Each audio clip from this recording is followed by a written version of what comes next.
बंदी छोड़ सतगुरु रामपाल जी परमेश्वर जी की जय हो। परम पिता परमात्मा सारी सृष्टि के रचनहार कुल मालिक असंख्य ब्रह्मांडों के स्वामी जगत गुरु तीनों लोकों में प्रवेश करके सबका भरण पोषण करने वाले राजाधिराज आत्माधार नाथों के नाथ देवों के देव महादेव सर्वेश्वर महेश्वर मृत्युंजय अजरो अमर आदि अनादि सनातनी प्रभु जगत पिता जगदीश्वर श्री श्री 1008 की उपाधि के वास्तविक अधिकारी अकाल मूरत शब्द स्वरूपी राम वासुदेव सर्वगतम ब्रह्म परम पूज्य प्रथम पूज्य परम संत परम पुरुष परम धनी परम दयालु सत्य कबीर हक्का कबीर अल्लाहु कबीर अल्लाहु अकबर बाखबर अल्लाह ताला जगत के तारणहार जगत के मुक्तिदाता जगत के जगन्नाथ हारे के सहारे हिंदुओं के राम मुसलमानों के अल्लाह सिखों के वाहिगुरु ईसाइयों के मसीह दया के सागर दयानिधि करुणा के सागर करुणानिधि स्वयंभू परिभू संकट मोचन कष्ट हरण मंगल करण दुख भंजन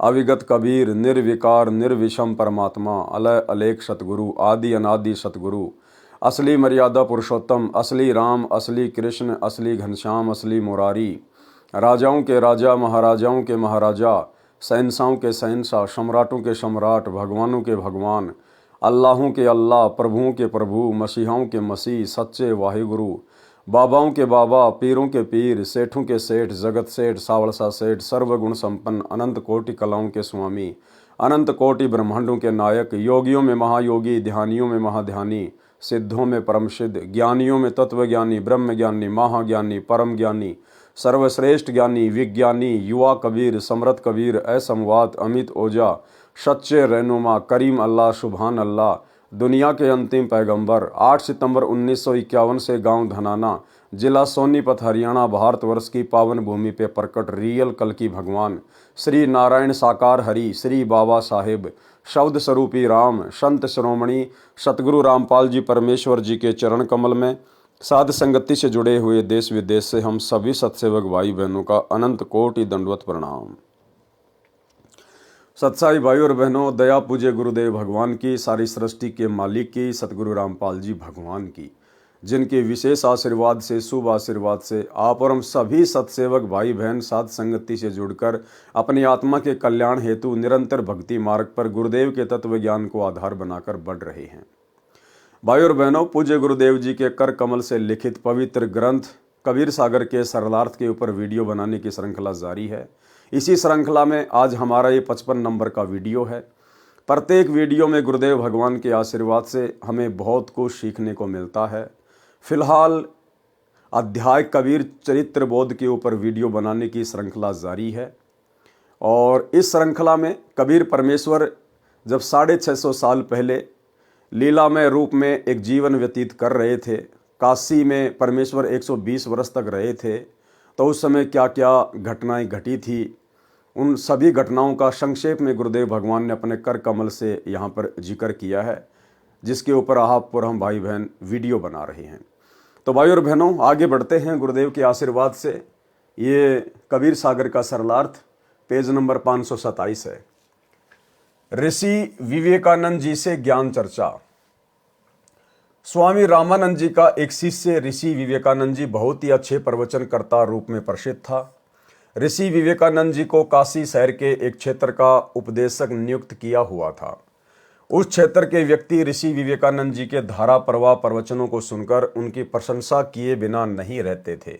उनकी कॉलोनी में बहुत प्रतिष्ठा बनी थी। प्रतिदिन की तरह ऋषि विवेकानंद जी विष्णु पुराण से कथा सुना रहे थे। कह रहे थे, भगवान विष्णु सर्वेश्वर है, अविनाशी अजन्मा है, सर्वसृष्टि रचनहार तथा पालनहार है। इनके कोई जन्मदाता माता पिता नहीं है, ये स्वयंभू है। ये ही त्रेता युग में अयोध्या के राजा दशरथ जी के घर माता कौशल्या देवी की पवित्र कोख से उत्पन्न हुए थे तथा श्री रामचंद्र नाम से प्रसिद्ध हुए। समुद्र पर सेतु बनाया, जल पर पत्थर तैराए, लंकापति रावण का वध किया।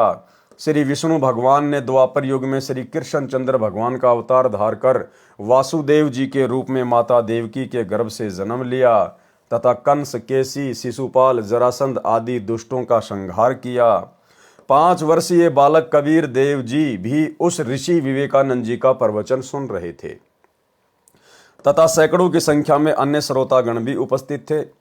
ऋषि विवेकानंद जी ने अपने प्रवचन को विराम दिया तथा उपस्थित श्रोताओं से कहा, यदि किसी को कोई प्रश्न करना है तो वह निसंकोच अपनी शंका का समाधान करा सकता है।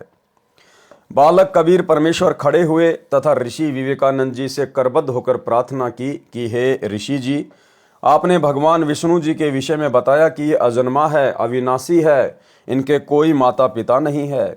एक दिन एक ब्राह्मण श्री शिव पुराण के रुद्र संहिता अध्याय 6 व 7 को पढ़कर श्रोताओं को सुना रहे थे।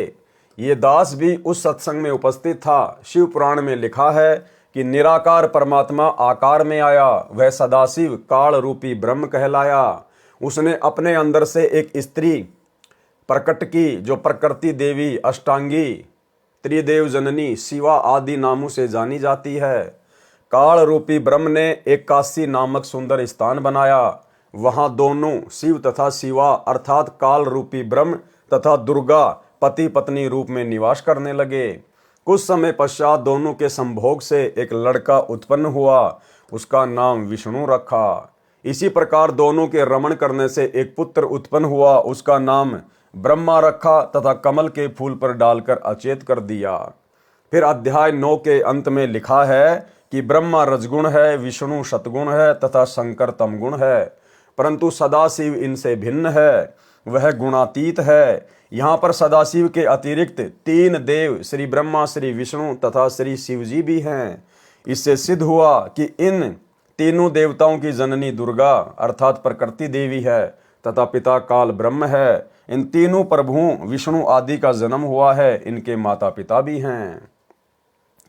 एक दिन मैंने एक ब्राह्मण द्वारा श्री देवी पुराण के 3 स्कंद में अध्याय 4 व 5 में सुना था कि जिसमें भगवान विष्णु ने कहा है, इन प्रकृति देवी अर्थात दुर्गा को मैंने पहले भी देखा था। मुझे अपने बचपन की याद आई है। मैं एक वट वृक्ष के नीचे पालने में लेटा हुआ था। ये मुझे पालने में झुला रही थी। उस समय मैं बालक रूप में था। प्रकृति देवी के निकट जाकर तीनों देव श्री ब्रह्मा, श्री विष्णु तथा श्री शिवजी करबद्ध होकर खड़े हो गए। भगवान विष्णु ने देवी की स्तुति की, तुम शुद्ध स्वरूपा हो, ये संसार तुम्ही से उद्भासित हो रहा है। हमारा आविर्भाव अर्थात जन्म तथा तिरोभाव अर्थात मृत्यु होती है। हम अविनाशी नहीं हैं, तुम अविनाशी हो, प्रकृति देवी हो। भगवान शंकर बोले, हे माता, यदि आप ही के गर्भ से भगवान विष्णु तथा भगवान ब्रह्मा का जन्म हुआ है तो क्या मैं तमोगुणी लीला करने वाला शंकर आपका पुत्र नहीं हुआ, अर्थात मुझे भी जन्म देने वाली तुम ही हो। हे ऋषि विवेकानंद जी, आप कह रहे हो कि पुराणों में लिखा है कि भगवान विष्णु के तो कोई माता पिता नहीं, ये अविनाशी है। इन पुराणों का ज्ञानदाता एक श्री ब्रह्मा जी है तथा लेखक भी एक ही श्री व्यास जी है, जबकि पुराणों में तो भगवान विष्णु नासवान लिखे हैं, इनके माता पिता का नाम भी लिखा है। क्यों जनता को भ्रमित कर रहे हो? कबीर वेद पढ़े पर भेद न जाने, बाचे पुराण 18, जड़ को अंधा पान खिलावे भूले सृजनहारा। कबीर परमेश्वर जी के मुख कमल से उपरोक्त पुराणों में लिखा उल्लेख सुनकर ऋषि विवेकानंद अति क्रोधित हो गया तथा उपस्थित श्रोताओं से बोले, ये बालक झूठ बोल रहा है, पुराणों में ऐसा नहीं लिखा है। उपस्थित श्रोताओं ने भी सहमति व्यक्त की कि हे ऋषि जी, आप सत्य कह रहे हो। ये बालक क्या जाने पुराणों के गूढ़ रहस्यों को। आप विद्वान पुरुष, परम विवेकशील हो, आप इस बच्चे की बातों पर ध्यान ना दो। ऋषि विवेकानंद जी ने पुराणों को उसी समय देखा जिसमें सारा विवरण विद्यमान था, परंतु मान हानि के डर से अपने झूठे वक्तव्य पर ही दृढ़ रहते हुए कहा, हे बालक, तेरा क्या नाम है? तू किस जाति में जन्मा है? तूने तिलक लगाया है? क्या तूने कोई गुरु धारण किया है? शीघ्र बताइए। कबीर परमेश्वर जी ने बोलने से पहले ही श्रोता बोले, हे ऋषि जी, इसका नाम कबीर है, ये नीरू जुलाई का पुत्र है। कबीर जी बोले, ऋषि जी, मेरा यही परिचय है जो श्रोताओं ने आपको बताया, मैंने गुरु धारण कर रखा है। ऋषि विवेकानंद जी ने पूछा, क्या नाम है तेरे गुरुदेव का? परमेश्वर कबीर जी ने कहा, मेरे पूज्य गुरुदेव वही हैं जो आपके गुरुदेव हैं, उनका नाम है पंडित रामानंद स्वामी। जुलाहे के बालक कबीर परमेश्वर जी के मुख कमल से स्वामी रामानंद जी को अपना गुरु जी बताने से ऋषि विवेकानंद जी ने ज्ञान चर्चा का विषय बदलकर परमेश्वर कबीर जी को बहुत बुरा भला कहा तथा श्रोताओं को भड़काने व वास्तविक विषय भुलाने के मकसद से कहा, देखो रे भाइयों, ये कितना झूठा बालक है। ये मेरे पूज्य गुरुदेव श्री श्री 1008 स्वामी रामानंद जी को अपना गुरु जी कह रहा है। मेरे गुरु जी तो इन अछूतों के दर्शन भी नहीं करते, शूद्रों का अंग भी नहीं छूते। अभी जाता हूँ गुरु जी को बताता हूँ। भाई श्रोताओं, आप सभी कल स्वामी जी के आश्रम पर आना सुबह सुबह। इस झूठे की कितनी पिटाई स्वामी रामानंद जी करेंगे। इसने हमारे गुरुदेव का नाम मिट्टी में मिलाया है। सर्व श्रोता बोले, ये बालक मूर्ख झूठा गवार है, आप विद्वान हो। कबीर जी ने कहा, निरंजन धन तेरा दरबार, निरंजन धन तेरा दरबार, जहाँ पर तनिक न न्याय विचार, जहाँ पर तनिक न न्याय विचार। वैस्या ओडे मुल मुल खासा, गल मोतियों का हार, वैस्या ओडे मुल मुल खासा, गल मोतियों का हार। पतिव्रता को मिले न खादी, सूखा निरस आहार, निरंजन धन तेरा दरबार, जहाँ पर तनिक न न्याय विचार। भाई पाखंडी की पूजा जग में संत को कहे लबार, पाखंडी की पूजा जग में संत को कहे लबार। अज्ञानी को परम विवेकी, ज्ञानी को मूढ़ गवार, निरंजन धन तेरा दरबार, जहाँ पर तनिक न न्याय विचार। कहें कबीर सुनो भाई साधो, सब उल्टा व्यवहार, कहें कबीर सुनो भाई साधो, सब उल्टा व्यवहार। सच्चों को तो झूठ बतावे, इन झूठों का एतबार, निरंजन धन तेरा दरबार, जहाँ पर तनिक न न्याय विचार। बंदी छोड़ कबीर परमेश्वर जी अपने घर चले गए। वह ऋषि विवेकानंद अपने गुरु रामानंद स्वामी जी के आश्रम में गया तथा सर्व घटना की जानकारी बताई। हे स्वामी जी, एक छोटी जाति का जुलाहे का लड़का कबीर अपने आप को बड़ा विद्वान सिद्ध करने के लिए भगवान विष्णु जी को नासवान बताता है। हे ऋषि जी, उसने तो हम ब्राह्मणों का घर से निकलना ही दूभर कर दिया है, हमारी नाक काट डाली, अर्थात हमें महाशर्मिंदा लज्जित होना पड़ रहा है। उसने कल भरी सभा में कहा है कि पंडित रामानंद स्वामी मेरे गुरुजी हैं, मैंने उनसे दीक्षा ले रखी है। उस कबीर ने तिलक भी लगा रखा है, जैसा हम वैष्णव संत लगाते हैं। अपने शिष्य विवेकानंद की बात सुनकर स्वामी रामानंद जी बहुत क्रोधित होकर बोले, हे विवेकानंद, कल सुबह उसे मेरे सामने उपस्थित करो, देखना सर्व के समक्ष उसकी झूठ का पर्दाफाश करूंगा।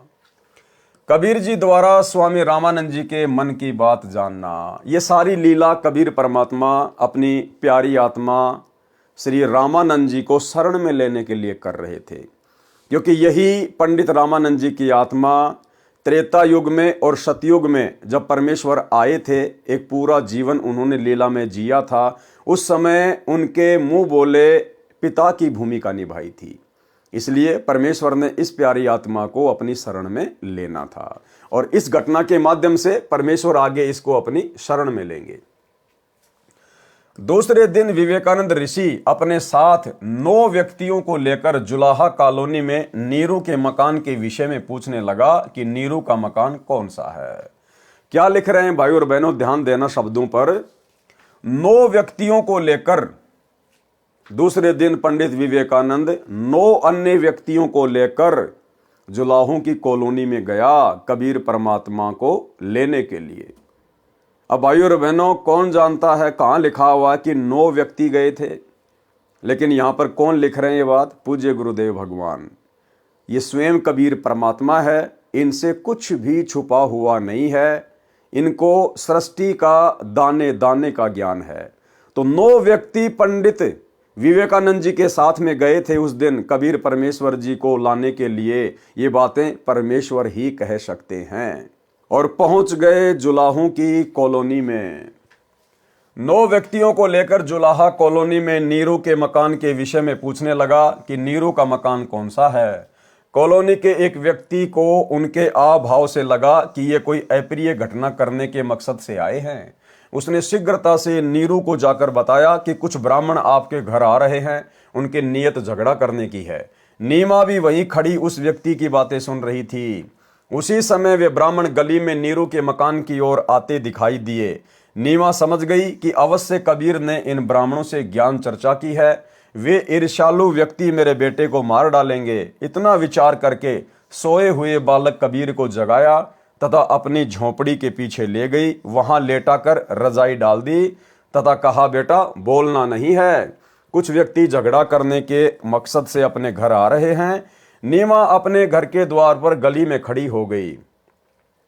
तब तक वे ब्राह्मण घर के निकट आ चुके थे। उन्होंने पूछा, क्या नीरू का घर यही है? नीमा ने उत्तर दिया, हाँ ऋषि जी यही है। कहो कैसे आना हुआ? ऋषि विवेकानंद बोला, कहाँ है तुम्हारा शरारती बच्चा कबीर? कल उसने भरी सभा में मेरे सामने गुरुदेव का अपमान किया है। आज उसकी पिटाई गुरुजी सर्व के समक्ष करेंगे, इसको सबक सिखाएंगे। नीमा बोली, मेरा बेटा निर्दोष है, वह किसी का अपमान नहीं कर सकता। आप मेरे बेटे से ईर्ष्या रखते हो। कभी कोई ब्राह्मण उलाने लेकर आता है, कभी कोई तो कभी कोई। आप मेरे बेटे की जान के शत्रु क्यों बने हो? लौट जाइए। सर्व ब्राह्मण बलपूर्वक नीरू की झोपड़ी में प्रवेश करके कपड़ों को उठा उठाकर बालक को खोजने लगे।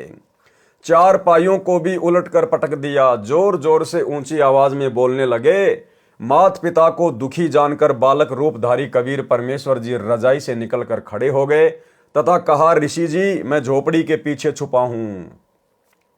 बच्चे की आवाज सुनकर सर्व ब्राह्मण पीछे गए। वहां खड़े कबीर जी को पकड़कर अपने साथ ले जाने लगे। नीमा तथा नीरू ने विरोध किया। नीमा ने बालक कबीर जी को सीने से लगा कर कहा, मेरे बच्चे को मत ले जाओ, मत ले जाओ। ऐसे कहकर रोने लगी। निर्दयों ने नीमा को धक्का मारकर जमीन पर गिरा दिया। नीमा फिर उठकर पीछे पीछे दौड़ी तथा बालक कबीर जी का हाथ उनसे छुटवाने का प्रयत्न किया। एक व्यक्ति ने ऐसा थप्पड़ मारा, नीमा के मुख व नाक से रक्त टपकने लगा। नीमा रोती हुई गली में अचेत हो गई। नीरू ने भी बच्चे को छुड़ाने की कोशिश की तो उसे भी पीट पीट कर मृत समान कर दिया। कॉलोनी वाले उठाकर उनके घर ले गए। बहुत समय पश्चात दोनों सचेत हुए। बच्चे के वियोग में रो रो कर दोनों का बुरा हाल था। नीरू चोट के कारण चल फिरने में असमर्थ जमीन पर गिरकर विलाप कर रहा था।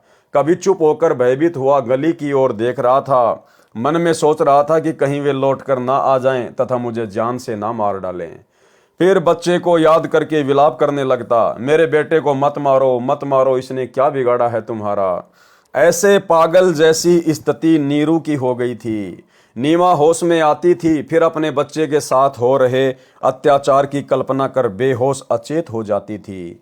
मोहल्ले कॉलोनी के स्त्री पुरुष उनकी दशा देखकर अति दुखी थे। अब भाई और बहनों, कहने को तो वो पंडित थे, पंडित रामानंद जी के शिष्य थे, दुनिया में ज्ञान प्रचार किया करते थे और उनका स्वभाव, उनके आचार विचार गुंडे मवालियों जैसे। ये स्थिति भाई और बहनों वर्तमान में सतलोक आश्रम मैनेजमेंट हरियाणा की है, गुरुदेव के लड़का लड़कियों की है, कोऑर्डिनेटरों की है। जब से सन 2016 से संगत में 7 संगतियां शुरू हुई है, तब से इन लोगों को अपने धार्मिक धंधे के ऊपर खतरा मंडराता हुआ दिखाई देने लगा और इन्होंने बहुत प्रयास किया सात संगतियों को रुकवाने का।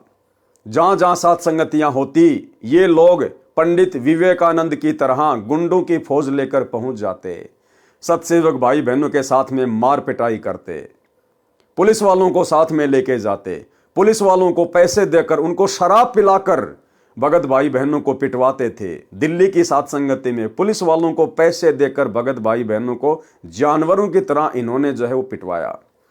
मुझ पवन दास के ऊपर लगभग 2-3 बार जानलेवा हमले किए। अपनी तरफ से तो एक प्रकार से मारकर ही छोड़कर चले गए थे। वीडियो दास आपको बार बार दिखाता रहता है। कहने का मतलब भाई और बहनों, वर्तमान में परम पूज्य सतगुरु रामपाल जी परमेश्वर जी की शरण में आने के बाद भी उनके परिवार का, कोऑर्डिनेटरों का, आश्रम संचालकों का आचार विचार व्यवहार कुछ भी चेंज नहीं हुआ, वही गुंडे मवालियों वाली हरकतें। इसलिए भाई और बहनों, परमात्मा ने अंत में फिर सात संगतियां शुरू करवाई और एक सच्चे मिशन को परमेश्वर ने सात संगति के माध्यम से आगे बढ़ाया। मोहल्ले कॉलोनी के स्त्री पुरुष उनकी दशा देखकर अति दुखी थे। प्रातः काल का समय था। स्वामी रामानंद जी गंगा नदी पर स्नान करके लौटे ही थे, अपनी कुटिया में बैठे थे। जब उन्हें पता चला कि उस बालक कबीर को पकड़कर ऋषि विवेकानंद जी की टीम ला रही है, तो स्वामी रामानंद जी ने अपनी कुटिया के द्वार पर कपड़े का पर्दा लगा लिया, ये दिखाने के लिए कि मैं पवित्र जाति का ब्राह्मण हूं तथा शूद्रों को दीक्षा देना तो दूर की बात है, सुबह सुबह तो दर्शन भी नहीं करता। ऋषि विवेकानंद जी ने बालक कबीर देव जी को कुटिया के समक्ष खड़ा करके कहा, हे गुरुदेव, ये रहा वह झूठा बच्चा कबीर जुलाहा। उस समय ऋषि विवेकानंद जी ने अपने प्रचार क्षेत्र के व्यक्तियों को विशेषकर बुला रखा था, ये दिखाने के लिए कि ये कबीर झूठ बोलता है। स्वामी रामानंद जी कहेंगे, मैंने इसको कभी दीक्षा नहीं दी जिससे सर्व उपस्थित व्यक्तियों को ये बात जचेगी कि कबीर पुराणों के विषय में भी झूठ बोल रहा था, जिनके बारे में कबीर जी ने लिखा बताया था कि श्री विष्णु जी, श्री शिव जी तथा ब्रह्मा जी नासवान है, इनका जन्म होता है तथा मृत्यु भी होती है, तथा इनकी माता का नाम प्रकृति देवी दुर्गा है तथा पिता का नाम सदाशिव अर्थात काल ब्रह्म है।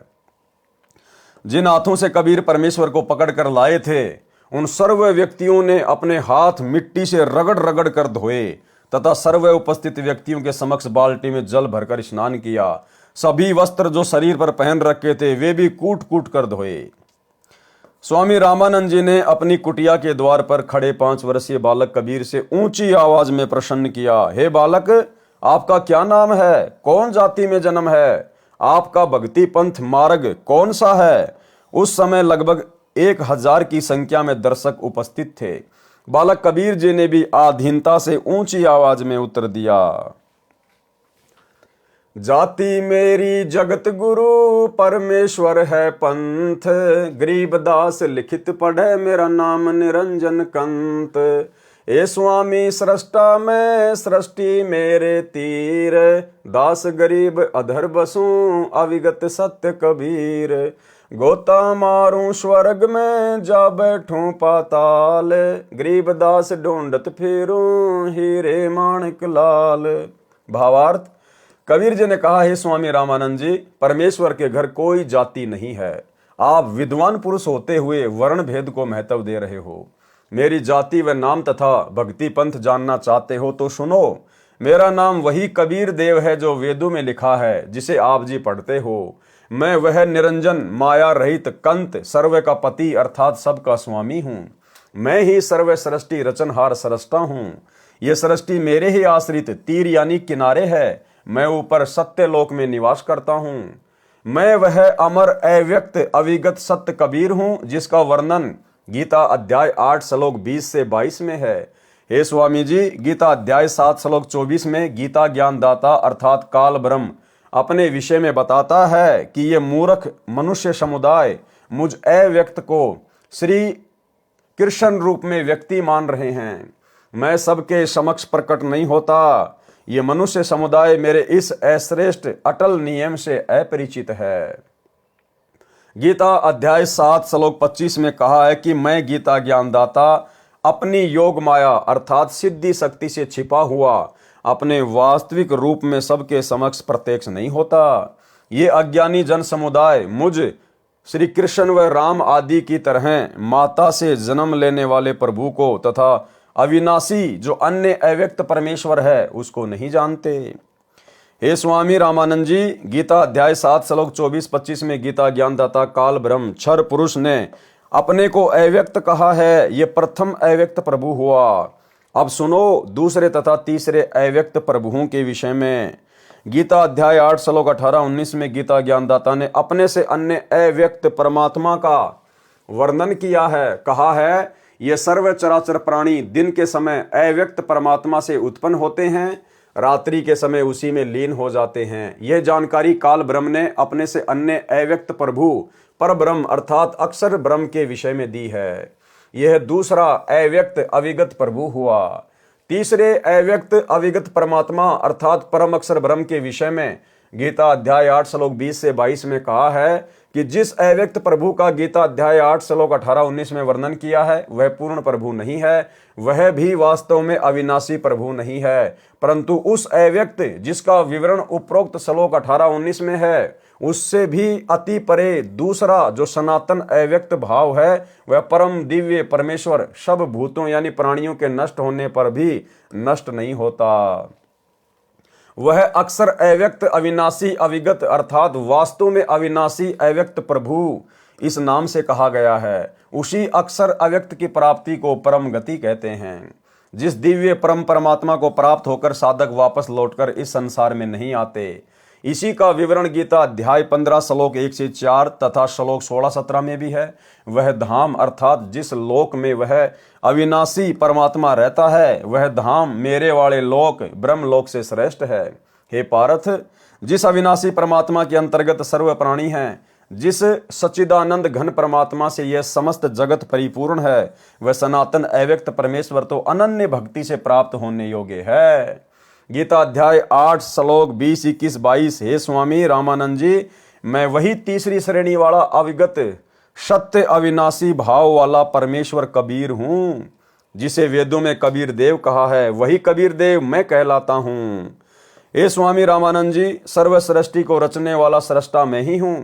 मैं ही आत्मा का आधार, जगत गुरु, जगत पिता, बंधु तथा जो सत्य साधना करके सत्य लोक जा चुके हैं उनको सतलोक पहुंचाने वाला मैं ही हूं। काल ब्रह्म की तरह धोखा न देने वाले स्वभाव वाला कबीर देव मैं ही हूं। जिसका प्रमाण अथर्ववेद कांड 4 अनुवाक 1 मंत्र 7 में लिखा है। कांड नंबर 4 अनुवाक नंबर 1 मंत्र नंबर 7। यहां पर इसका हिंदी अनुवाद है, केवल हिंदी अनुवाद। जो अचल अर्थात अविनाशी जगत पिता, भक्तों का वास्तविक साथी अर्थात आत्मा का आधार, बड़ा स्वामी अर्थात परमेश्वर व जगत गुरु तथा विनम्र पुजारी अर्थात विधिवत साधक को सुरक्षा के साथ सतलोक ले गए हुओं को यानी जो मोक्ष प्राप्त कर चुके हैं उनको सतलोक ले जाने वाला, सर्व ब्रह्मांडों की रचना करने वाला, जगदम्बा अर्थात माता वाले गुणों से भी युक्त, काल की तरह धोखा न देने वाले स्वभाव अर्थात गुणों वाला, ज्यों का त्यों अर्थात वैसा ही वह है। आप कबीर देव हैं अर्थात भाषा भिन्न इसे कबीर परमेश्वर भी कहते हैं। भावार्थ, इस मंत्र में यह भी स्पष्ट कर दिया कि उस परमेश्वर का नाम कबीर देव अर्थात कबीर परमेश्वर है जिसने सर्व रचना की है। जो परमेश्वर अचल अर्थात वास्तव में अविनाशी, गीता अध्याय 15 श्लोक 16-17 में भी प्रमाण है। जगत गुरु परमेश्वर आत्माधार जो पूर्ण मुक्त होकर सतलोक गए हैं यानी जो मोक्ष प्राप्त कर चुके हैं उनको सतलोक ले जाने वाला, सर्व ब्रह्मांडों का रचनहार, काल की तरह धोखा न देने वाला, ज्यों का त्यों वह स्वयं कबीर देव अर्थात कबीर प्रभु है। यही परमेश्वर सर्व ब्रह्मांडों व प्राणियों को अपनी शब्द शक्ति से उत्पन्न करने के कारण जनिता माता भी कहलाता है तथा पितरम पिता तथा बंधु भाई भी वास्तव में यही है तथा देव परमेश्वर भी यही है। इसलिए इसी कबीर देव कबीर परमेश्वर की स्तुति किया करते हैं। तमेव माता च पिता तमेव, तमेव बंधु च सखा तमेव, तमेव विद्या च द्रविणम तमेव, तमेव सर्व मम देव देव। इसी परमेश्वर की महिमा का पवित्र ऋग्वेद मंडल नंबर 1 सूक्त नंबर 24 में विस्तृत विवरण है। 5 वर्षीय बालक के मुख से वेदों व गीता के गूढ़ रहस्यों को सुनकर ऋषि रामानंद जी आश्चर्यचकित रह गए तथा क्रोधित होकर अपशब्द कहने लगे। रामानंद अधिकार सुन जुल्हा अक जगदीश, दास गरीब विलंब ना ताहि नवावत शीस। रामानंद को गुरु कहे तन से नहीं मिलात, दास गरीब दर्शन भये पैड़े लगी जुलात। पंथ चलत ठोकर लगी राम नाम कह दीन, दास गरीब कसर नहीं सीख लई परवीन। आड़ा पर्दा लाए कर रामानंद भुजंत, दास गरीब कुलंग छवि अधर डाक कुदंत। कौन जाति कुल पंथ है कौन तुम्हारा नाम, दास गरीब आधीन गति बोलत है बलि जाऊं। जाति हमारी जगत गुरु परमेश्वर है पंथ, दास गरीब लिखित पर नाम निरंजन कंत। रे बालक सुंदर बुद्धि घटमट तन आकार, दास गरीब दर्द लग्या हो बोले सिरजनहार। तुम मोमन के पालवा जुल्हे के घर बास, दास गरीब अज्ञान गति एता दृढ़ विश्वास। मान बड़ाई छोड़ कर बोलो बालक बहन, दास गरीब अधम मुखी एता तुम घट फैन। तर्क तलु से बोले ते रामानंद सुर ज्ञान, दास गरीब कुजाती है आखिर नीच निदान। परमेश्वर कबीर जी कबीर देव ने प्रेम पूर्वक उत्तर दिया। मैं के बदन खुलास कर सुनी स्वामी परवीन, दास गरीब मनी मरे मैं आजिज आधीन। मैं अविगत गत से परे चारों वेद से दूर, दास गरीब दसों दिशा सकल सिंध भरपूर। सकल सिंध भरपूर हूँ खालिक हमरा नाम, दास गरीब अजाति हूँ तै जो कहा बलि जाऊं। जाति पाति मेरे नहीं नहीं बस्ती नहीं गाम, दास गरीब अनिन गति नहीं हमारे चाम। नाद बिंद मेरे नहीं नहीं गुदा नहीं गात, दास गरीब शब्द सजा नहीं किसी का साथ। सब संगी बिछरू नाही आदि अंत बहु जाई, दास गरीब सकल बसूं बाहर भीतर माही। ए स्वामी सृष्टा में सृष्टि हमारे तीर, दास गरीब अधर बसूं अविगत सत्य कबीर। पौमी धरनी आकाश में मैं व्यापक सब ठोर, दास गरीब न दूसरा हम समतुल नहीं और। हम दासन के दास हैं कर्ता पुरुष करीम, दास गरीब अवधूत हम ब्रह्मचारी सीम। सुन रामानंद राम हम मैं बावन नरसिंह, दास गरीब कली कली हम ही से कृष्ण अभंग। हम ही से इंद्र कुबेर है ब्रह्मा विष्णु महेश, दास गरीब धर्म ध्वजा धरणी रसातल शेष। सुन स्वामी सतभाख हूँ झूठ न हमरे रिंच, दास गरीब हम रूप बिना और सकल परपंच। गोता लाऊं स्वर्ग से फिर बैठूं पाताल, गरीब दास ढूंढत फिरूं हीरे माणिक लाल। इस दरिया कंकर बहुत लाल कहीं कहीं ठाव, गरीब दास माणिक चुगे हम मुरजीवा नाव। मुरजीवा माणिक चुगे कंकर पत्थर डारी, दास गरीब डोरी अगम उतरो शब्द आधार। स्वामी रामानंद जी ने कहा, अरे कुजात अर्थात शूद्र, छोटा मुंह बड़ी बात, तू अपने आप को परमात्मा कहता है, तेरा शरीर हाड़ मांस व रक्त निर्मित है। तू अपने आप को अविनाशी परमात्मा कहता है, तेरा जुलाई के घर जन्म है, फिर भी अपने आप को अजन्मा अविनाशी कहता है, तू कपटी बालक है। परमेश्वर कबीर जी ने कहा, ना मैं जन्मूं ना मरूं, जो मैं आऊं त्यो जाऊं। गरीब दास सतगुरु भेद से लखो हमारा दाव। सुन रामानंद राम मैं मुझसे ही बावन नरसिंह, दास गरीब युग युग हम से ही हुए कृष्ण अभंग। भावार्थ, कबीर जी ने उत्तर दिया, हे रामानंद जी, मैं न तो जन्म लेता हूँ न मृत्यु को प्राप्त होता हूँ। मैं 84 लाख प्राणियों के शरीरों में आने, जन्म लेने व जाने, मृत्यु होने के चक्कर से भी रहित हूँ। मेरी विशेष जानकारी किसी तत्वदर्शी संत सतगुरु से ज्ञान को सुनकर प्राप्त करो।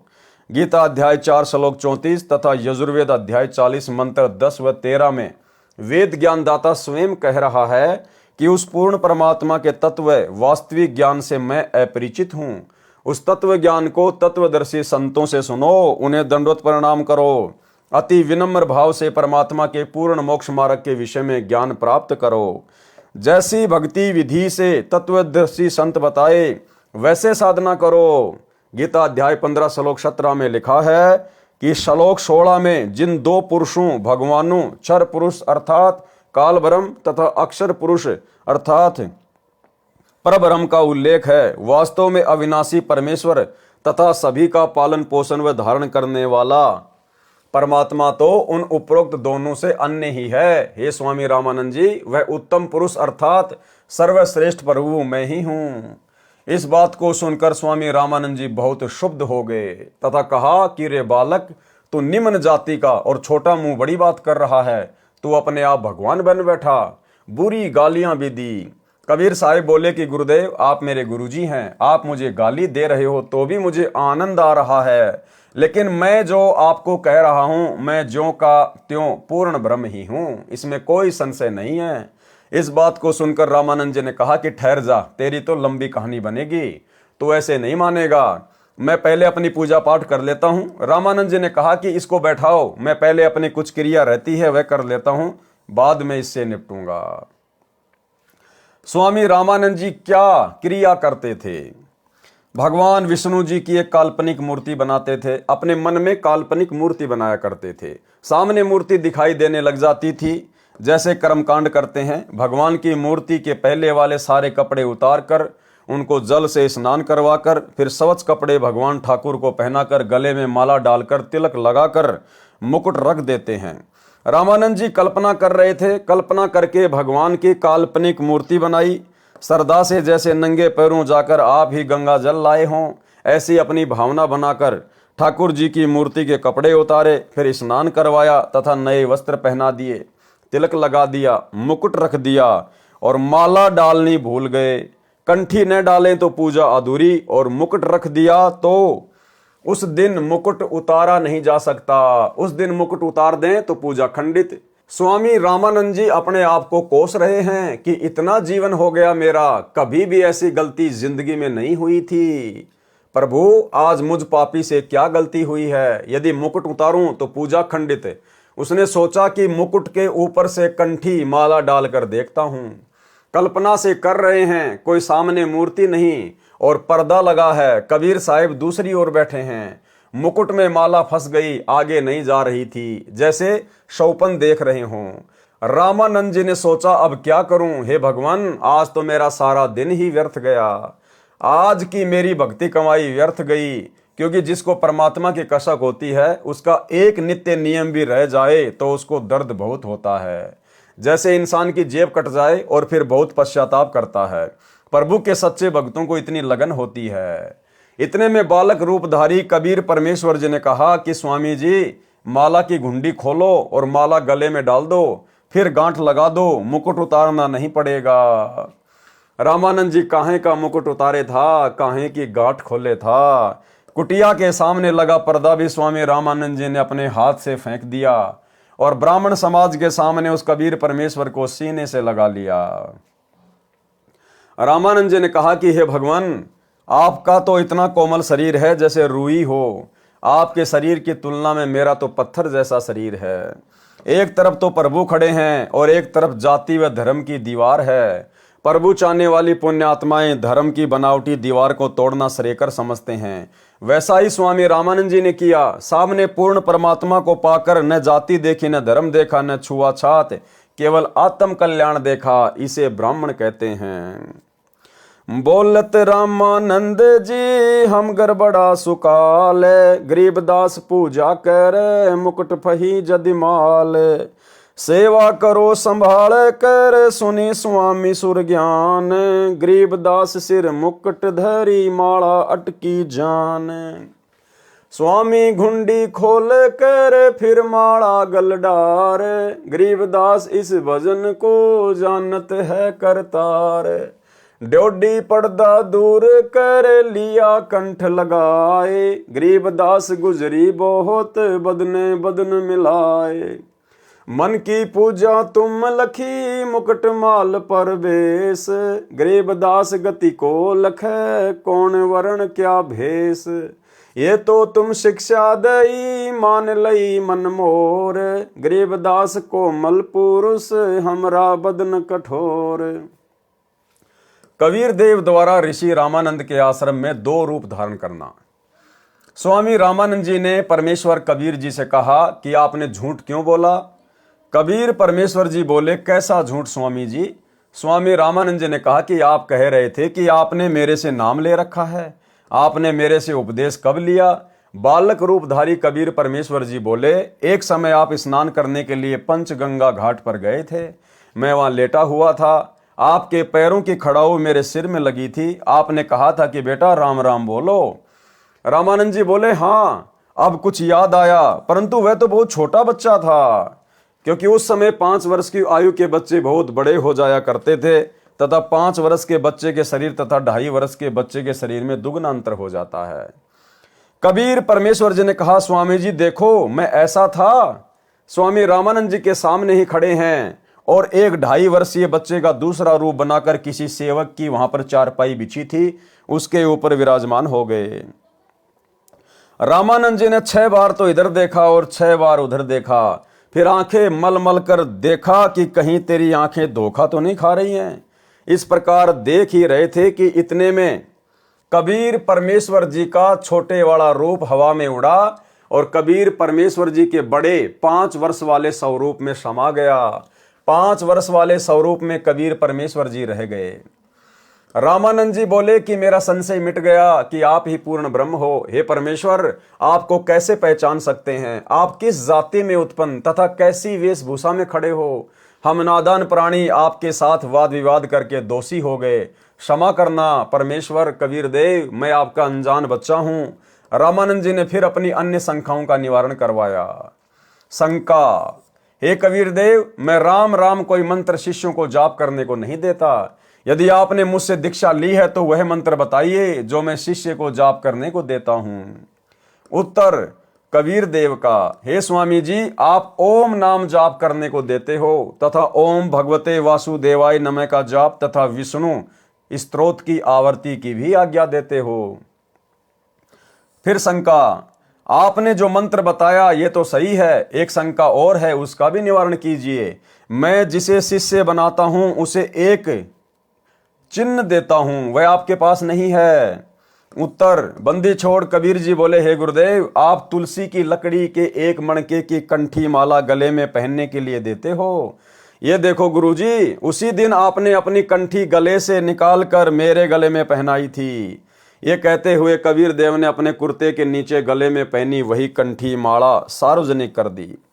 रामानंद जी समझ गए ये कोई साधारण बच्चा नहीं है, ये प्रभु का भेजा हुआ कोई तत्वदर्शी आत्मा है, इससे ज्ञान चर्चा करनी चाहिए। चर्चा के विषय को आगे बढ़ाते हुए स्वामी रामानंद जी बोले, हे बालक कबीर, आप अपने आप को परमेश्वर कहते हो, परमात्मा ऐसा अर्थात मनुष्य जैसा थोड़े है। हे कबीर जी, उस स्थान परम धाम को यदि एक बार दिखा दें तो मन शांत हो जाएगा।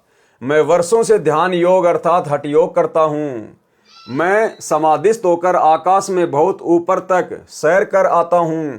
परमेश्वर कबीर जी ने कहा, हे स्वामी जी, आप समाधिस्थ होइए। स्वामी रामानंद जी का हठ योग यानी ध्यान मेडिटेशन करना नित्य का अभ्यास था। तुरंत ही समाधिस्थ हो गए। समाधि दशा में स्वामी जी की सुरती यानी ध्यान त्रिवेणी तक जाती थी। त्रिवेणी पर 3 रास्ते हो जाते हैं। बाया रास्ता धर्मराज के लोक तथा ब्रह्मा विष्णु तथा शिव जी के लोकों में तथा स्वर्ग लोक आदि को जाता है। दाया रास्ता 88,000 खेड़ों नगरियों की ओर जाता है। सामने वाला रास्ता ब्रह्मलोक को जाता है, वह ब्रह्मरंध्र भी कहा जाता है। स्वामी रामानंद जी कई जन्मों से साधना करते हुए आ रहे थे, इस कारण से इनका ध्यान तुरंत लग जाता था। बालक रूपधारी परमेश्वर कबीर जी स्वामी रामानंद जी को ध्यान में आगे मिले तथा वहां का सर्व भेद रामानंद जी को बताया। हे स्वामी जी, आपकी भक्ति साधना कई जन्मों की संचित है। जिस समय आप शरीर त्याग कर जाओगे, इस बाएं रास्ते से जाओगे। इस रास्ते में स्वचालित द्वार ऑटोमेटिक खुलने वाले गेट लगे हैं। जिस साधक की जिस भी लोक की साधना होती है वह धर्मराय के पास जाकर अपना लेखा करवाकर इसी रास्ते से आगे चलता है। उसी लोक का द्वार अपने आप खुल जाता है, वह द्वार तुरंत बंद हो जाता है। वह प्राणी पुनः उस रास्ते से लौट नहीं सकता। उस लोक में समय पूरा होने के पश्चात पुनः उसी मार्ग से धर्मराज के पास आकर अन्य जीवन प्राप्त करता है। धर्मराज का लोक भी उसी बाईं ओर जाने वाले रास्ते में सर्वप्रथम है। उस धर्मराज के लोक में प्रत्येक की भक्ति अनुसार स्थान तय होता है। आप स्वामी रामानंद जी की भक्ति का आधार विष्णु जी का लोक है। आप अपने पुण्य को इस लोक में समाप्त करके पुनः पृथ्वी लोक पर शरीर धारण करोगे। ये हरहट के कुएं जैसा चक्कर आपकी साधना से कभी समाप्त नहीं होगा। ये जन्म मृत्यु का चक्कर तो केवल मेरे द्वारा बताए तत्व ज्ञान द्वारा ही समाप्त होना संभव है। परमेश्वर कबीर जी ने फिर कहा, हे स्वामी जी, जो सामने वाला द्वार है ये ब्रह्मरंध्र है। ये वेदों में लिखे किसी भी मंत्र जाप से नहीं खुलता। ये तो मेरे द्वारा बताए सत्य नाम जो 2 मंत्र का होता है, एक ओम मंत्र तथा दूसरा तत्। ये तत् सांकेतिक है। वास्तविक नाम मंत्र तो उपदेश लेने वाले को बताया जाएगा, उसके जाप से खुलता है। ऐसा कहकर परमेश्वर कबीर जी ने सत्य नाम 2 मंत्रों के नाम का जाप किया। तुरंत ही सामने वाला द्वार ब्रह्मरंध्र खुल गया। परमेश्वर कबीर जी अपने साथ स्वामी रामानंद जी की आत्मा को लेकर उस ब्रह्मरंध्र में प्रवेश कर गए। उसके पश्चात वह द्वार तुरंत बंद हो गया। उस द्वार से निकलकर लंबा रास्ता तय किया, ब्रह्मलोक में गए। आगे फिर 3 रास्ते हैं। बाईं ओर एक रास्ता महास्वर्ग में जाता है। उस महास्वर्ग में नकली डुप्लीकेट सतलोक, अलखलोक, अगमलोक तथा अनामी लोकों की रचना काल ब्रह्म ने अपनी पत्नी दुर्गा से करवा रखी है। प्राणियों को धोखा देने के लिए उन सर्व नकली लोकों को दिखाकर वापस आए। दाईं ओर सप्तपुरी, ध्रुवलोक आदि हैं। सामने वाला द्वारा वहां जाता है जहां पर गीता ज्ञानदाता काल ब्रह्म अपनी योग माया से छुपा रहता है। वह 3 स्थान बनाए हैं। एक रजोगुण प्रधान क्षेत्र है जिसमें काल ब्रह्म तथा दुर्गा प्रकृति देवी पति पत्नी रूप में साकार रूप में रहते हैं। उस समय जिस पुत्र का जन्म होता है वह रजोगुण युक्त होता है। उसका नाम ब्रह्मा रख देता है। उस बालक को युवा होने तक अचेत रखकर परवरिश करते हैं। युवा होने पर काल ब्रह्म स्वयं विष्णु रूप धारण करके अपनी नाभि से कमल का फूल प्रकट करता है। उस कमल के फूल पर युवा अवस्था प्राप्त होने पर ब्रह्मा जी को रखकर सचेत कर देता है। इसी प्रकार एक शतोगुण प्रधान क्षेत्र बनाया है। उसमें दोनों दुर्गा व काल ब्रह्म पति पत्नी रूप में रहकर अन्य पुत्र शतोगुण प्रधान उत्पन्न करते हैं। उसका नाम विष्णु रखते हैं। उसे भी युवा होने तक अचेत रखते हैं। शेष सैया पर सचेत करते हैं। अन्य शेषनाग ब्रह्म ही अपनी शक्ति से उत्पन्न करता है। इसी प्रकार एक तमोगुण प्रधान क्षेत्र बनाया है। उसमें वे दोनों दुर्गा तथा काल ब्रह्म पति पत्नी व्यवहार से तमोगुण प्रधान पुत्र उत्पन्न करते हैं। उसका नाम शिव रखते हैं। उसे भी युवा अवस्था प्राप्त होने तक अचेत रखते हैं। युवा होने पर तीनों को सचेत करके इनका विवाह प्रकृति दुर्गा द्वारा उत्पन्न 3 लड़कियों से करते हैं। इस प्रकार ये काल ब्रह्म अपना सृष्टि चक्र चलाता है। परमेश्वर कबीर जी ने स्वामी रामानंद जी को वह रास्ता दिखाया तथा 21वें ब्रह्मांड में फिर 3 रास्ते हैं। बाईं ओर फिर नकली सतलोक, अलखलोक, अगमलोक तथा अनामी लोक की रचना की हुई है। दाईं ओर 12 भक्तों का निवास स्थान बनाया है जिनको अपना ज्ञान प्रचारक बनाकर जनता को शास्त्र विरुद्ध ज्ञान पर आधारित करवाता है। सामने वाला द्वार तपतशिला की ओर जाता है जहां पर यह काल ब्रह्म 1 लाख मानव शरीरधारी प्राणियों के सूक्ष्म शरीरों को तपाकर उनसे मैल निकाल कर खाता है। उस काल ब्रह्म के उस लोक के ऊपर एक द्वार है जो परब्रह्म अक्षर पुरुष के 7 संग ब्रह्मांडों में खुलता है। परब्रह्म के ब्रह्मांडों के अंतिम सिरे पर एक द्वार है जो सत्य पुरुष परम अक्षर ब्रह्म के लोक सत्य लोक की भंवर गुफा में खुलता है। फिर आगे सत्यलोक है जो वास्तविक सतलोक है। सतलोक में पूर्ण परमात्मा कबीर जी अन्य तेजोमय मानव सदृश शरीर में एक गुम्मद में एक ऊंचे सिंहासन पर विराजमान है।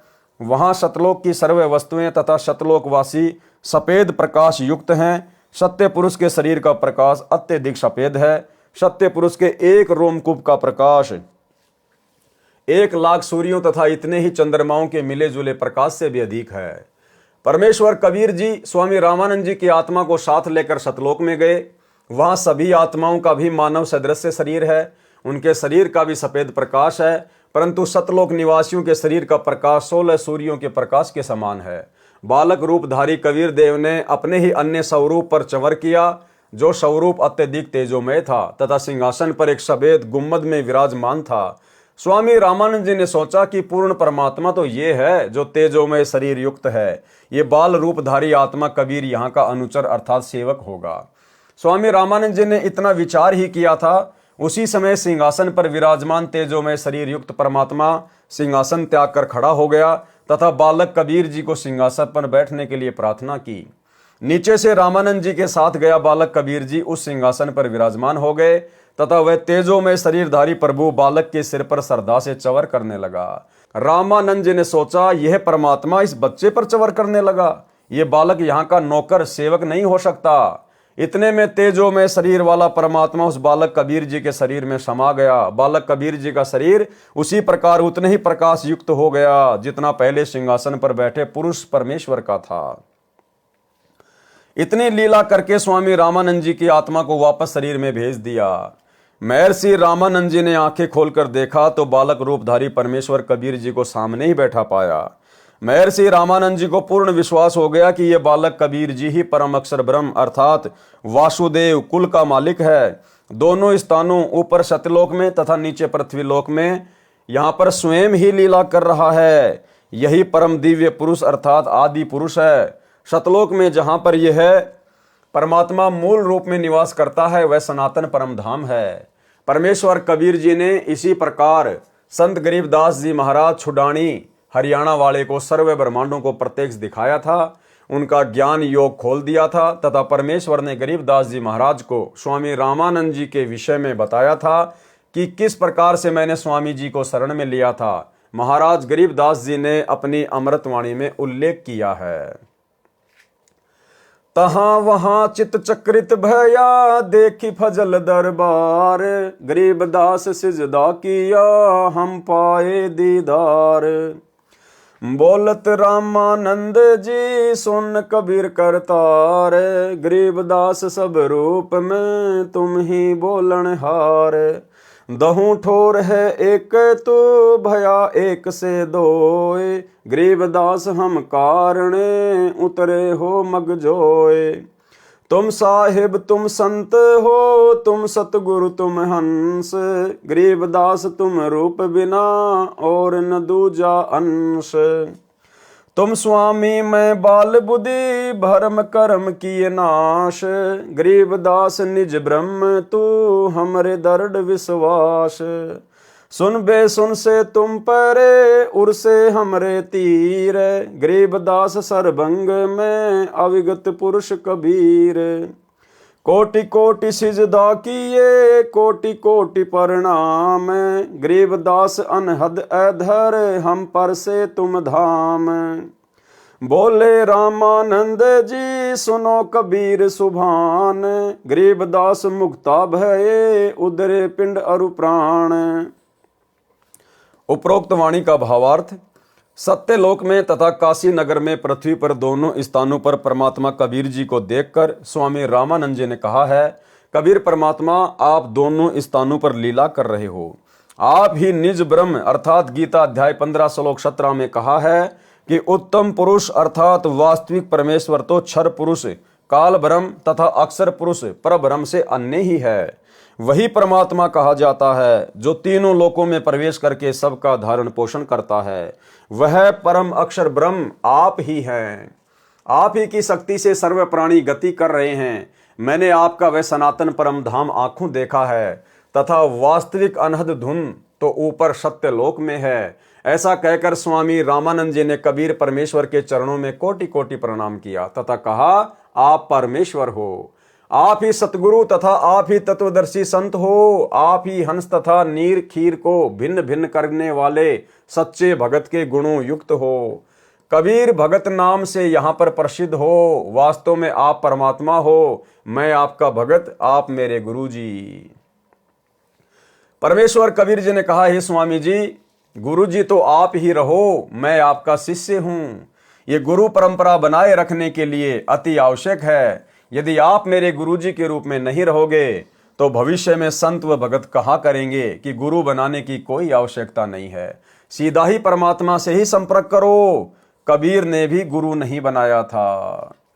यानी भाई और बहनों, पंडित रामानंद जी ने जब ऊपर नीचे सब कुछ देख लिया कि भाई कबीर जी के अलावा और कोई परमात्मा नहीं है और सतलोक के अलावा और कोई मुक्ति धाम नहीं है। 104 वर्ष की आयु पंडित रामानंद जी की और कबीर परमेश्वर जी की 5 वर्ष की लीला में आयु। पंडित रामानंद जी ने उनके चरणों में कोटि कोटि प्रणाम किया, नमन किया और कहा, आज से मैं आपका शिष्य, आप मेरे गुरु। लेकिन कबीर परमेश्वर जी ने कहा कि पंडित जी, ये बात केवल आप और मेरे बीच की है, बाकी संसार की दृष्टि में आप मेरे गुरु बने रहिए, अन्यथा आने वाले समय में जब वो कलयुग की बिचली पीढ़ी का समय आएगा, उस समय फिर कौन भक्ति करेगा, कौन इस बात को मानेगा कि गुरु भी बनाना जरूरी है। लोग कहेंगे कबीर जी ने 650 साल पहले कौन सा गुरु बनाया था, गुरु बनाने की क्या आवश्यकता है भक्ति के लिए, मोक्ष के लिए। भाई और बहनों, ठीक यही लीला वर्तमान में चल रही है। वही कबीर परमात्मा जो 650 साल पहले काशी में प्रकट हुए थे, आज वर्तमान समय कलयुग की बिचली पीढ़ी में 8 सितंबर 1951 को प्रकट हैं। सन 1994 से उन्होंने अपना यथार्थ 13वां कबीर पंथ चलाया और इस कबीर परमेश्वर जी ने 17 फरवरी 1988 को आदरणीय गरीबदास जी के 12वें पंथ में प्रवेश करके और एक अच्छी आत्मा आदरणीय स्वामी रामदेवानंद जी को अपना मुंह बोला गुरु बनाया। यानी सतगुरु रामपाल जी का कोई गुरु नहीं था, क्योंकि ये तो जगत गुरु हैं और जगत गुरु का कोई गुरु नहीं होता, क्योंकि जगत गुरु स्वयं कबीर भगवान होता है।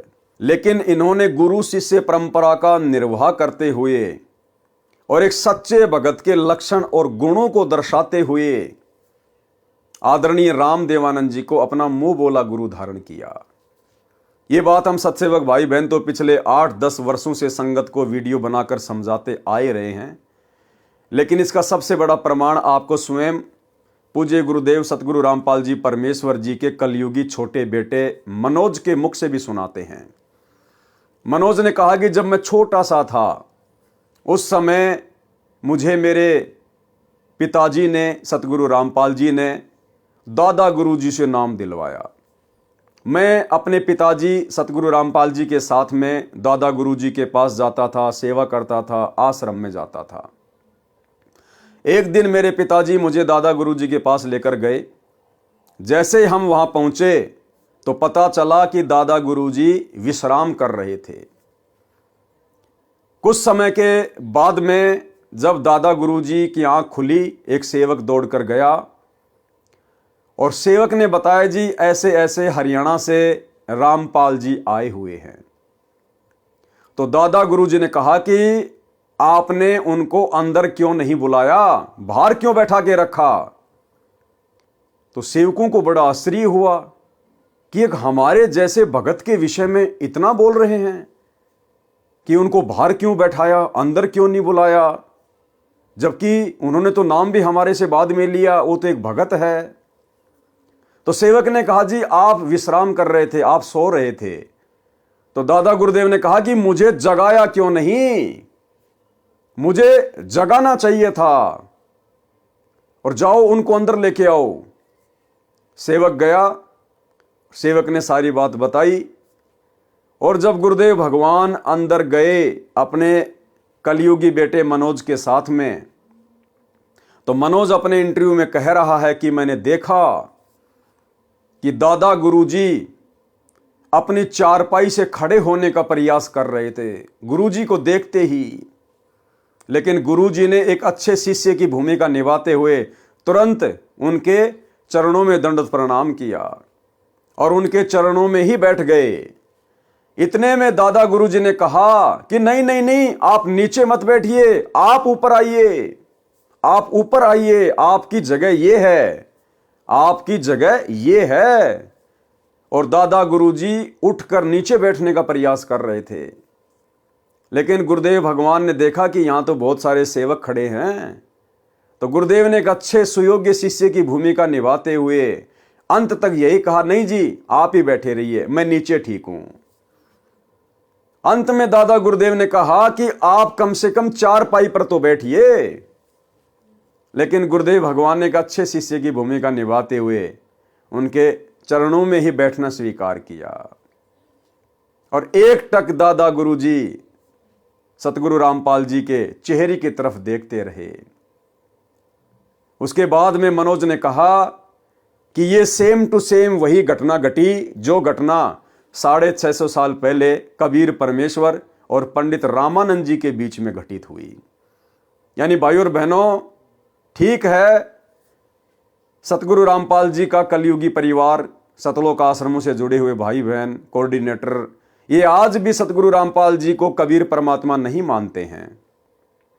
आज भी ये इन्हें पूर्ण परमात्मा नहीं मानते हैं। अगर मानते तो फिर सतगुरु रामपाल जी के रहते सहते वो दाढ़ी मूछ वाली कबीर जी की समझे जाने वाली फोटो को परमात्मा मानकर ये जून के महीने में उसका कबीर प्रकट दिवस ना मनाते। लेकिन ये अपने गुरु को केवल मानुष मानते हैं, अपने जैसा एक व्यक्ति मानते हैं। और भगवान कबीर आज भी उस दाढ़ी मूछ वाली कबीर जी की मुर्दा फोटो को ही मानते हैं। तो आप जी मनोज के मुख से ये छोटा सा इंटरव्यू सुनिए जो आपके विश्वास को दृढ़ करेगा और आपको विश्वास अवश्य होगा कि हाँ, मेरे पूज्य गुरुदेव सतगुरु रामपाल जी परमेश्वर स्वयं कबीर परमात्मा हैं और ये सेम टू सेम वही लीला चल रही है जो लीला परमेश्वर जी ने 650 साल पहले की थी। सुनिए छोटा सा इंटरव्यू। सर, वो दौर चल ही रहा था, आपने इतनी सारी बातें बताई तो बहुत ही अनसुनी बातें हैं और बहुत ही रोचक बातें हैं। ऐसा कोई पल हो जब आपका स्कूल के समय का कोई ऐसी यादगार हो, संत रामपाल जी से जुड़ी हो, आपको याद हो, वो हमारे दर्शकों को बताना चाहेंगे। जब मैं छोटा था तो एक बार मैं स्कूल के लिए तैयार हो रहा था, स्कूल जाने के लिए तैयारी कर ली, ड्रेस वेस पहन ली। तो पिताजी ऊपर एक रूम है, हमारा मकान है, उसके ऊपर रूम है, उस रूम से नीचे आए। मैं बोले कहाँ की तैयारी है? मैं बोला पिताजी पापा जी स्कूल जा रहा हूँ मैं। तो पिताजी बोले अच्छा स्कूल की तैयारी है? माँ जी। मैं बोला चलो दादा गुरु जी के पास चलोगे? मैं बड़ा खुश हुआ, माँ स्कूल से छुट्टी लगेंगे और दादा गुरु जी के पास जाएंगे। तो बड़ी खुशी हुई, माँ हाँ जी चलूंगा चलूंगा। उसके बाद पिताजी ने मम्मी जी को बोला कि इसको तैयार कर दो और 2 जोड़ी कपड़े डाल दो, हम स्वामी रामदेव महाराज जी के पास पंजाब में तलवंडी बाई जा रहे हैं। तो मम्मी जी ने तैयार कर दिया, मैं चल पड़ा पिताजी के साथ। तो हम तलवंडी बाई पहुंचे।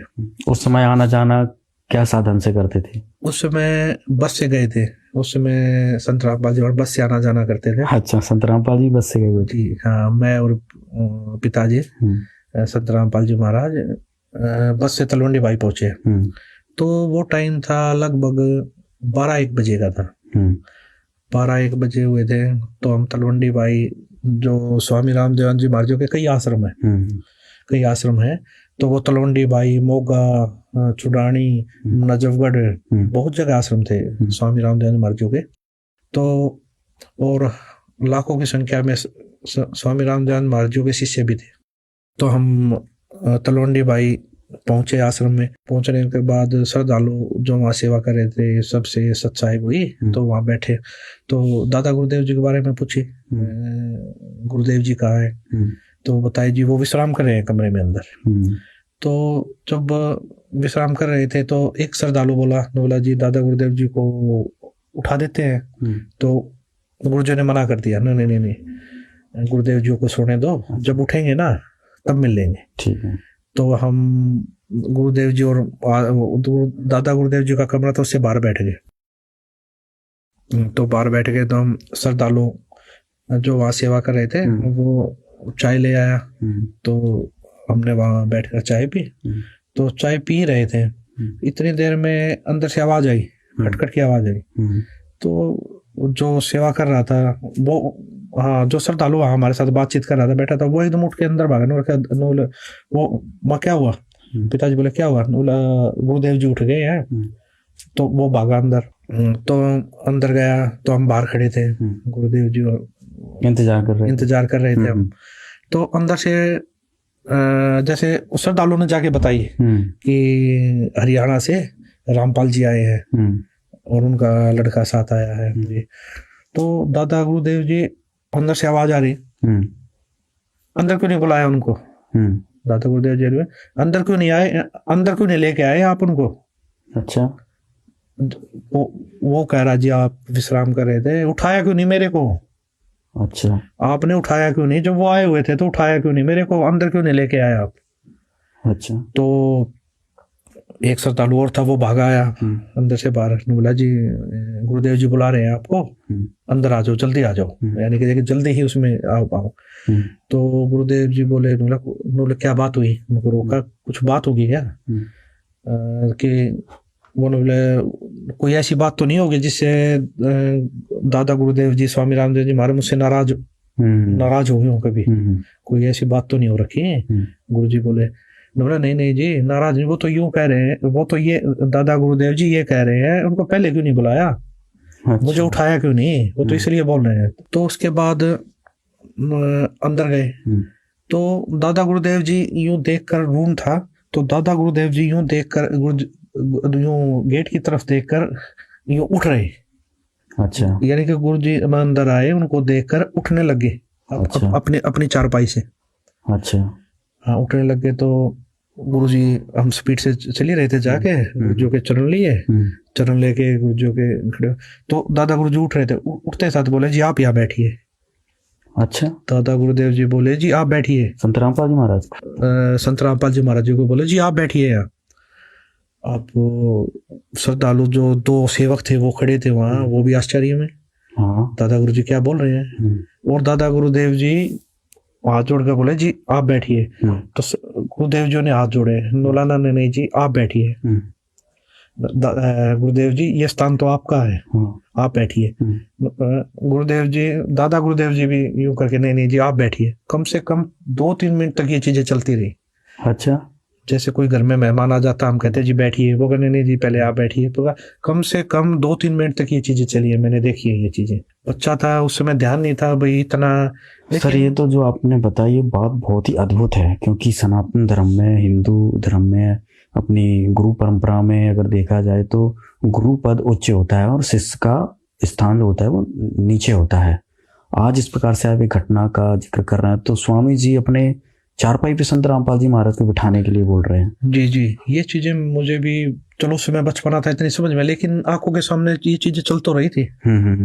ये क्या हुआ उस समय? हाँ, ये क्या हो रहा है। और उस समय 2 सेवक भी वहीं खड़े, वो भी आश्चर्य में, उनकी भी वो भी यूं देख रहे बिल्कुल ये चीजें, स्वामी रामदेव जी महाराज जी मतलब क्या कर रहे हैं। तो ये चीजें 2-3 मिनट तक चली, वो मैंने देखी वहां पर। वो चीजें जब देखी तो गुरुदेव जी ने बड़े ही मतलब ये लगा लिए, बड़े याद हिंसा से कई बार प्रार्थना करने के बाद स्वामी रामदेव महाराज जी को चारपाई पे वापस बैठाया। फिर भी स्वामी रामदेव महाराज जी ये बोले वहां नहीं, चारपाई पे बैठो आप भी। गुरु जी को बोला आप चारपाई पे बैठो, फिर भी अच्छा। नीचे नहीं बैठना है। गुरुदेव जी ने चरण पकड़े और गुरु जी के चरण लिए, चरण लेके गुरुदेव जी नीचे बैठ गए, चरण दबाने लगे।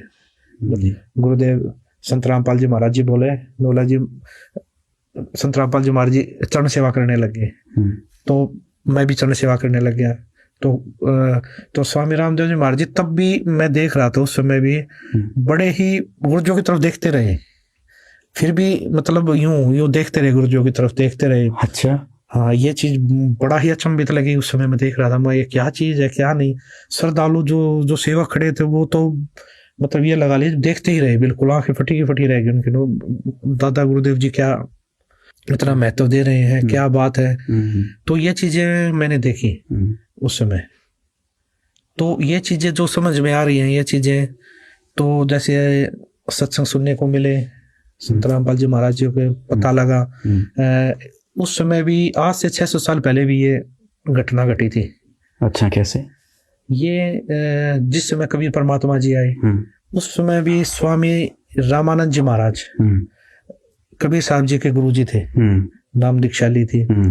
तो कबीर परमात्मा स्वामी रामानंद जी महाराज जी को सतलोक दिखा के लाए, वो सचखंड दिखा के लाए, सारी इस काललोक का या इस पृथ्वी का लगा लीजिए जितने भी ब्रह्मांड है सब दिखाया उन्होंने, उनको उनके बारे में जानकारी दी। तो ये सारी जानकारी मिलने के बाद स्वामी रामानंद जी महाराज जी को भक्ति का ज्ञान हो गया, उस सचखंड का ज्ञान हो गया।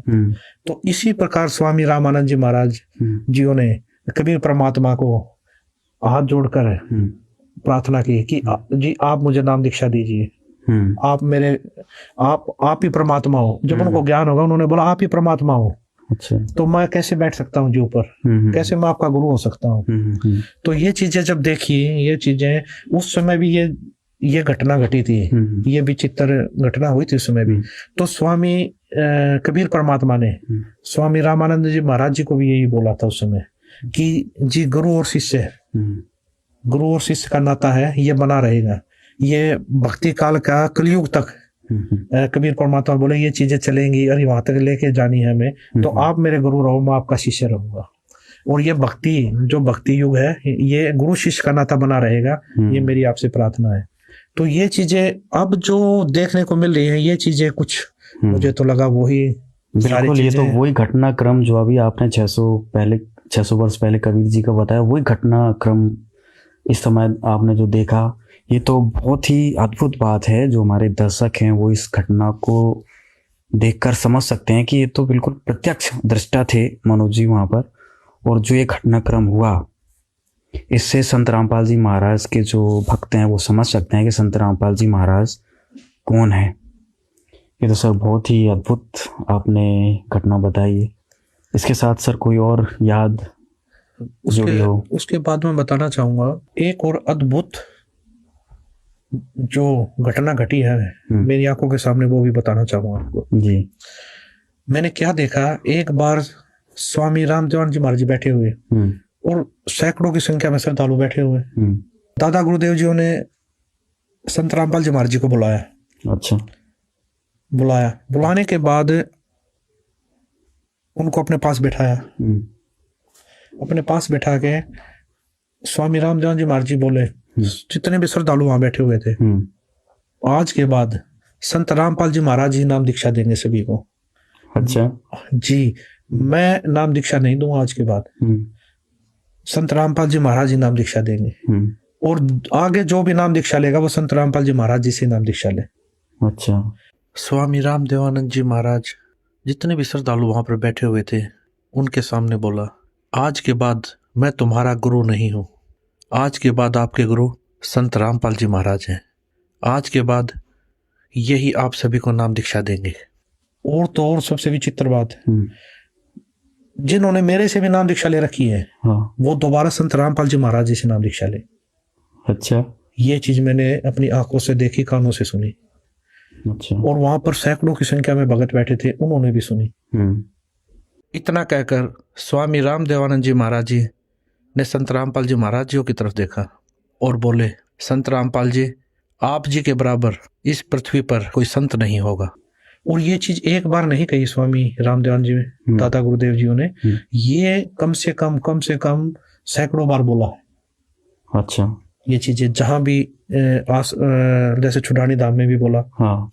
छुड़ानी धाम में तो क्या था, नाम दीक्षा लेने के लिए आए श्रद्धालु, दादा गुरुदेव जी बैठे हुए थे। तो गुरुदेव जी बैठे थे, तो गुरुदेव जी ने बोला, जो सेवक थे, संत रामपाल जी को बुला के लाओ।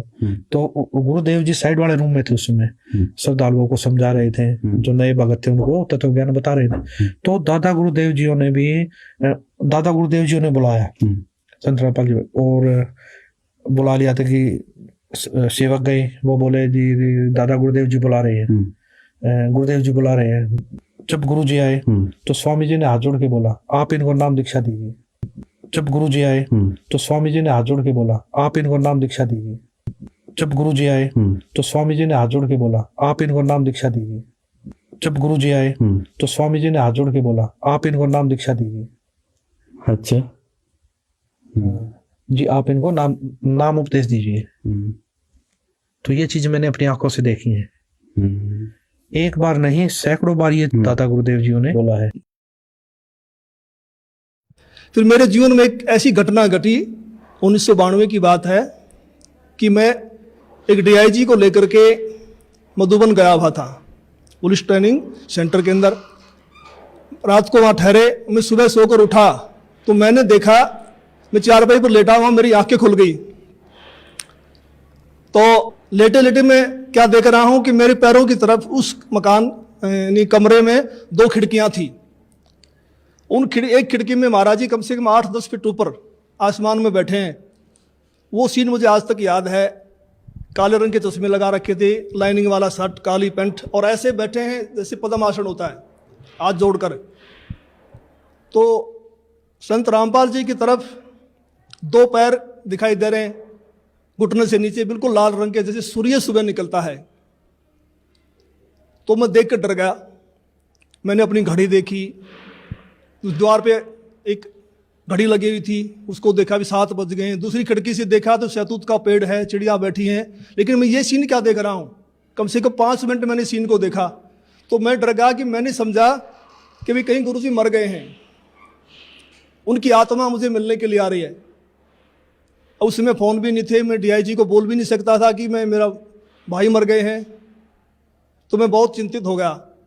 हम 1 बजे मधुबन से रोहतक के लिए चले, हम लोग 3 बजे वहाँ पहुँच गए। मैं गाड़ी खड़ी करके सीधा मकान पे गया, गुरुजी के मकान के ऊपर।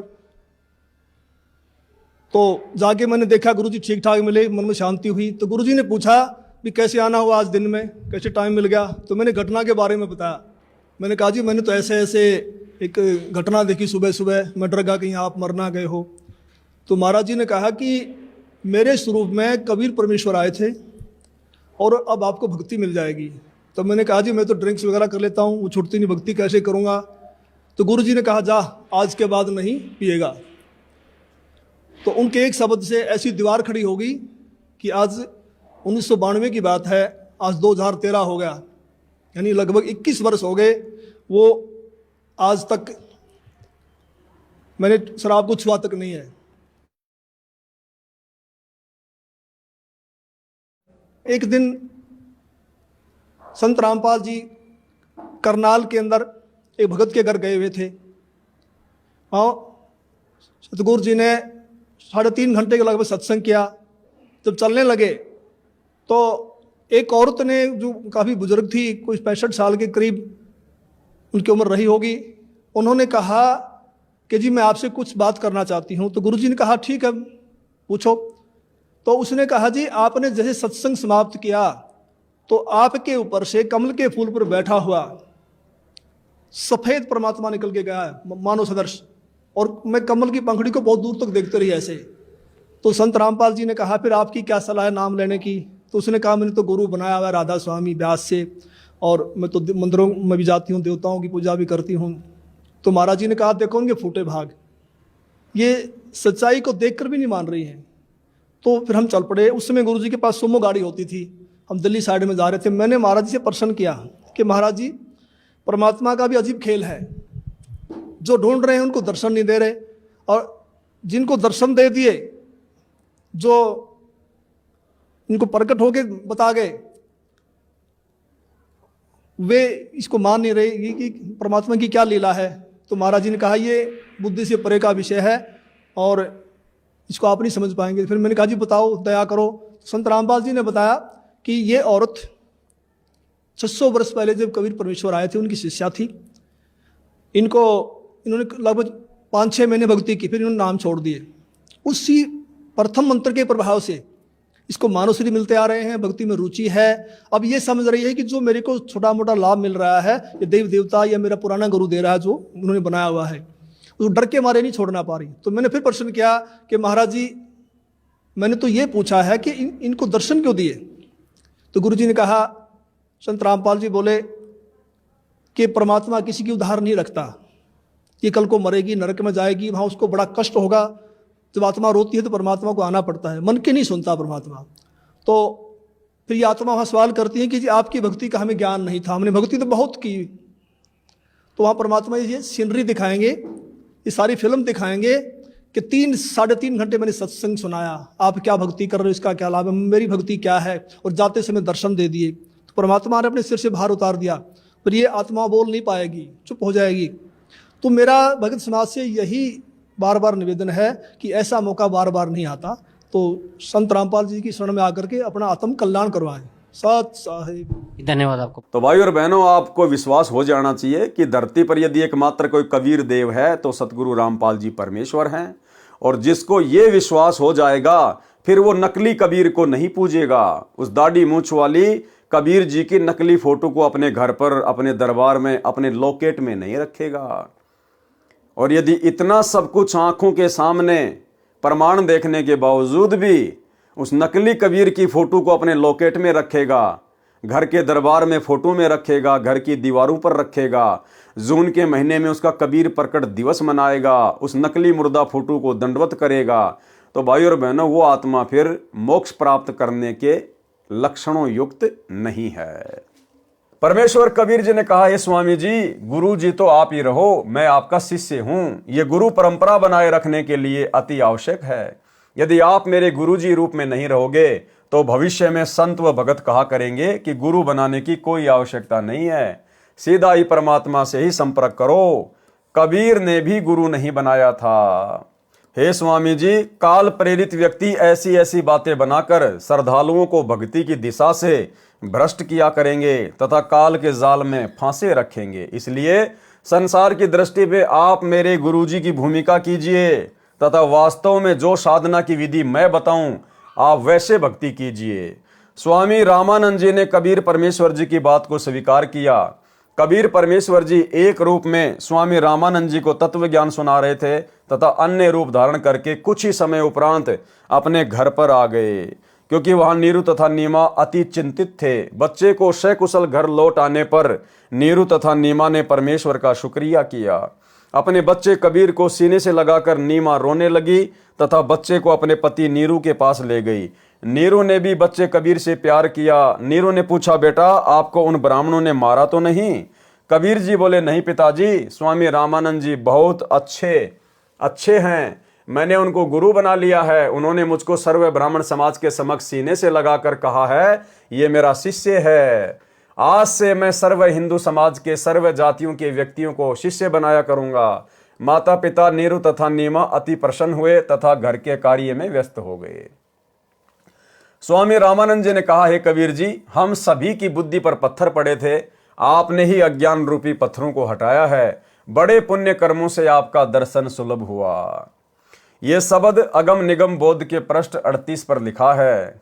मेरा नाम कबीरा, हूं जगत गुरु जाहिरा, तीन लोक में यश है मेरा, त्रिकुटी है अस्ताना, 5 3 हम ही ने कीने, जाते रचा जिहाना, गगन मंडल में बासा मेरा, 9 कमल पर माना, ब्रह्म बीज हम ही से आया, बनी जो मूर्ति नाना, शंखों लहर मेहर की उपजय, बाजय अनहद बाजा, गुप्त भेद वाही को देंगे, शरण हमारी आजा, भाव बंधन से लेऊं छुड़ाई, निर्मल करूं शरीरा, सुर नर मुनि कोई भेद न पावे, पावे संत गभीरा, वेद कतेब में भेद न पूरा, काल जाल जंजाला, कहे कबीर सुनो गुरु रामानंद, अमर ज्ञान उजाला।